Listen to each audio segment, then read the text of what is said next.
Hello, everyone. This is Salvatore coming to you from the Wasatch Front once again. I just wanted to go over some accessories that I use for pipe smoking today. It's again March 26th, 2023, and I just wanted to talk about some of those. I do apologize for the pretty poor video quality and sound quality on this offering.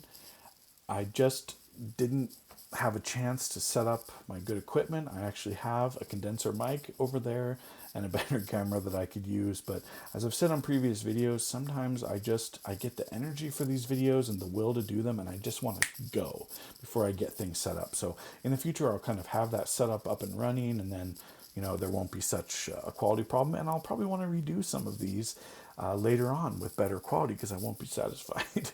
So I just wanted to go over, as I said, some of my accessories.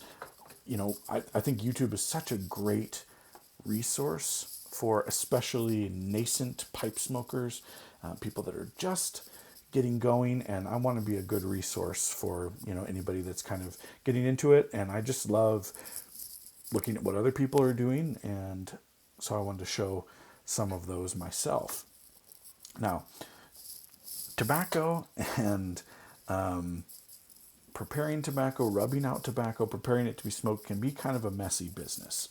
So, what I have decided to use is this brass tray. I actually ordered this from India, that I kind of have all of my tobacco equipment on. And you can see as you look at it, there's a lot of tobacco, a lot of loose tobacco and ash and things. And I like to have this. I like to just have sort of a foundation as I'm prepping things to kind of keep the mess to a minimum. And we'll talk about kind of some individual things. I also have a debowler that I use after I smoke the pipe. Whatever tobacco is stuck, as that ash bed goes down, when you get to the very bottom of a bowl of tobacco, you usually get kind of a sticky, sugary residue at the bottom, depending on what tobacco you're using. This debowler has a real sharp spike in the middle. This is brass, again, this was from India. Really inexpensive, both of these items, but I like the look of brass. So, but you can take the pipe and carefully, you don't want to ram your pipe onto this sharp spike, move it around and get some of that loosened. And then, of course, I end up using my triple pipe tool. This is just the standard triple pipe tool. I end up using the shovel on that to scoop out the excess tobacco and ash as well. But I really like this debowler. And it's easy to empty, and it's a very smooth surface, so you can easily wipe it out. I also use Brasso on this. Every once in a while, I clean the whole thing out, and I use Brasso and on the tray as well to polish up the brass. If you don't like that, you can use, because it is ammonia based, so of course be careful when you use that. It's a little harsh, but I don't think anything works better for brass. But if you'd rather use something a little more natural, a soft cloth and a little water will clean it up pretty well. Now, I also have the standard cork knocker that I just kind of stick in between, and I just knock it as needed against there. It's too tight of a fit in this particular debowler to, stick that to the bottom like you normally would in a large ashtray, but it's still nice to have the cork there just to gently knock as needed. But these do have an adhesive strip on the bottom, so you can stick it into the bowl of a larger ashtray if you want to do that. As I said, standard triple pipe tool. Actually, when I smoke cigars, I've used this sometimes in the past to dredge the cigar, this attachment here, and the tamper, and of course the shovel. I don't recommend dredging cigars. Maybe I'll do a different video about cigars, but I actually like a cigar cutter much better. This is Craftsman's Bench, this little cigar cutter, which works pretty well for me. It has a pretty large hole, so pretty large cigar can fit. There are some those who are cigar smokers that are more rectangular, and they could be a little tricky to get in there, but this works pretty well. The blade's a little bit hard to pull apart, which I actually like. I keep this very far away from where my daughter could reach it, but just on the off chance that she could, it's not super easy to kind of accidentally quickly cut yourself, just on the off chance. But I like that cutter. But I'll do another video all about cigars, possibly, if there's interest. I have here also a Softy Bit, just the kind of typical one you can buy, I don't know, 5 for $4 and things like that. And I also have a little piece of vinyl refrigerator hosing here. Now, I've heard a lot of polarizing kind of talk about what people like to use. I've kind of already covered in my last video how to make these Softy Bits with the hosing. I much prefer that to kind of the thin, rubbery Softy Bit. The advantage of the Softy Bit is that it's softer to bite down on, if that's something that you like. I don't want something soft. I just want something that's going to kind of keep things in place and is going to help me feel like I'm not biting down hard on the acrylic mouthpiece. So also, these tend to, when they get wet, they tend to move all around for me. But having this vinyl hose on there, it tends to stay exactly where it's supposed to stay, and it almost airlocks to the stem. It's a very tight fit, which it can be kind of hard to get on, but that tight fit I actually find very helpful. So, but as you can see, I just cut them to exactly the same size as the Softy Bit. You can just get the 1/4-inch pipe and it works really well. Now, this has some numbers and lettering on it, as you can see. You can just make sure that you cut a part of the hose that doesn't have that. There's lots of long strips that don't have any of that. I didn't mind the serial number being on it. You know, it just doesn't bother me. But if you want to make sure that it's completely clear and no numbers are going to show up, you can easily do that. So, you know, and here's kind of the pipe cleaners that I use. My favorite, I have to say, this is a Fowen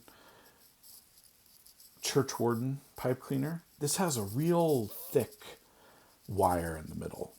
So as you're feeding it through a Churchwarden pipe, there's very little chance it's going to kind of bend at all. So I really like that. That's kind of what I prefer. This is more of a standard Churchwarden pipe cleaner. It's pretty flimsy, but it works really well for this bent billiard, which you can use a standard cleaner for. But as you can see, this is just a small, you know, really cheap standard one that you get in a tobacconist, not the extra bristly. You can see here that it is long enough to go all the way through the stem, but it's a little bit it's uncomfortably short when it's all the way through, and it's hard to get purchase to pull it all the way through. So for my bent billiard, I really like this size, the Churchwarden, and you can order tons of these, you know, online for not very much, and your local tobacconist probably has them as well. So those are kind of some of my accessories that I use and I just like to have around. Nothing expensive. Oh, I've mentioned my other video. This is what I use to clean the mortise and the draft hole. It's just one of these wire, you know, pipe cleaners that you can, they're actually, I think, mostly used for metal straws for cleaning out things like that now. You can get these at any grocery store and they clean up really well, and then you can kind of, you know, reuse them once they get a little sooty at the end. As I said in my last video, just be careful you don't poke yourself with the bristles on that. So those are some of the accessories. And then, of course, the last accessory I wanted to talk about is this wonderful Zippo lighter with the chimney. I went into some detail on this in my previous video, but this is just, to me, this is a great piece. This chimney keeps it so that when this is lit and a breeze comes or something, it just stays lit. It lights in wind, you know, all sorts of weather. Works really well. Now, these do require some maintenance. So I'll talk just a little bit about that here. Every 6 months or so, you will want to trim the wick or the fuse on this because it'll get completely carbonized. Pliers, needle nose pliers work the best, or some strong tweezers if you have them. Pull out the carbonized section and you'll get to the white section of the wick, and then cut it off. So you have all white again for that. What can happen sometimes is the wick can get wrapped around the cotton and it's very hard to pull out. So if that happens, you can just take out all of your cotton wadding. For those who haven't seen Zippos before, this is how they work. They have a thick pad on the bottom to fill it. You lift that pad and you put the lighter fluid into the cotton wadding that's inside. So if the fuse does get wrapped around that, you can just take all the cotton out, make sure it's free, and make sure the fuse goes down into the body of the cotton so that it catches the lighter fluid, and then kind of unstick it, and then you'll be able to pull it out. The other thing that breaks down on these, not too quickly, but within a few months for me, is the flint. So you can see here the mechanism is that there is a wheel here, and then there's a little flint that's actually spring-loaded into the lighter. And so, as the wheel is turned, you get your spark from the flint, and it lights the fluid that's coming up through the fuse. Now, over time, as you spin this and spin this and spin this, that little spring load pushes the flint up, and this breaks down over time. So you will need to replace the flint, but it's very, very easy to do that. And the flints are incredibly inexpensive, actually. I just bought a set of 6, I think, the other day, and it was like $2. So, and that's going to last me a long, long time, probably a couple of years. And so they're like, 33 cents a piece. And they come in a little plastic container. They're very small. So you want to keep them in the little container they come in, or you're going to for sure lose those flints. So the way those work is you have a little flathead screw right here. You just remove this with a little flathead screwdriver, and the spring, and I don't have my screwdriver with me, but the coil of the spring will come out. You just drop your flint in there, put the spring back in, tighten that up, and then you have your spring-loaded flint. It works really, really well, so that as the flint breaks down, that spring pushes it all the way up, so that by the time you're finished with that flint, it's just a tiny little disc is all that's left of that. So I just love the Zippo. I think they work incredibly well. Be careful with lighter fluid. Store it far from where children can get at it. It's pretty flammable. Just be careful with it. I remember when I was a kid, it was really easy to get it, and kids would play with it and things. The store that I go to, it's locked in a case, and you have to actually show your ID and ask for, the fluid. But it's not expensive, and it lasts a really long time. Now, does the fluid have a taste and a smell? Yes, it does. So when you light the pipe, and you're going to taste the burn off sometimes just a little bit as you're lighting it, but that goes away quickly. Some people like the butane better because it doesn't have much of a taste to it, but I just think the old-fashioned lighter fluid works really well. And also the Zippo has the snap, which they kind of used to use in their marketing. I don't know if they still do, because I haven't seen much marketing for it, but I remember when I was a kid, there'd be they'd market that. So it has kind of a satisfying snap to it.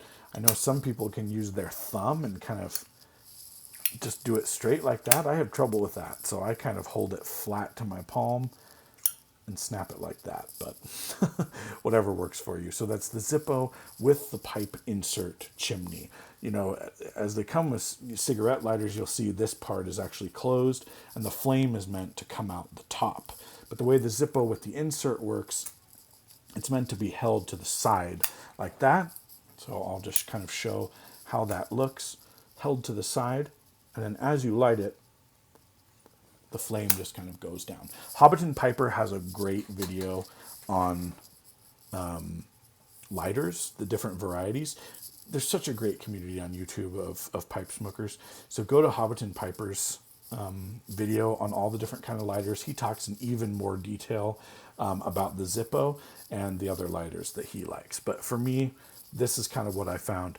I used to use sometimes the Bic that has the candle lighter chimney on it. It's kind of a long chimney, and you hold it to here maybe and light.